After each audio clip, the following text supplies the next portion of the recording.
Paxtabod tuman hokimi degan she'r. Kamoliddin degan Paxtabod tuman hokimligida ishlarimiz bo'lib yurishmish.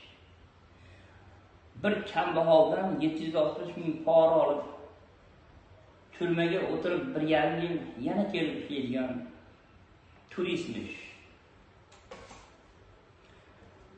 O'ylasa xalq ertangi kunni qilmas edi, o'zini o'ylab hokim huzurini. Endi bo'lsa xalqdan, prezidentdan so'rasinlar o'zini. Juda ko'p yoshlar ish yo'q, sandiqqa tashlab diplomni, qo'lga olib blomni, o'zga yuklarda madikor. Hokim degani shu yurtning otasidir u. Farzandi ishin g'amin bilish kerak u. Kasal bo'lsa dardidan ogoh bo'lmoqligi shart. Yurtboshimdek el tinchini o'ylab bo'lmoqligi kerak mard. Shu tumanda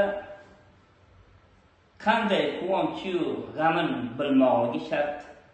Virtual qabulxona ochdingiz prezident, elni dardini eshitmoq uchun. Bizning hokim hatto qabul kuni qabul ham qilmaydi. Tuman hokimini fuqarolar kimligini ham bilmaydi. Xalq dardini aytay desa, tumanda eshitadigan yo'q bir zot. Faqat sizga ishonib dardini aytadi. Yana o'sha hokimga buyruq bo'lib qaytadi. Hokim mahalla raisiga qo'l qo'ydir deb aytadi. Arizachi majburlanib qo'l qo'ydirib qaytadi.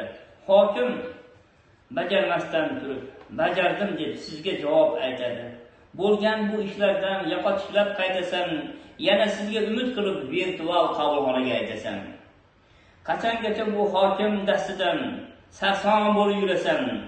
Elni tinglab shu joyda yechadigan hokim qachon postga qaytasan? Prezidentimiz qarori misoli bir qilishdir, kesmoqligi shart. Fuqarolar va hokimlar sizning qaroringizni qilmoqligi shart.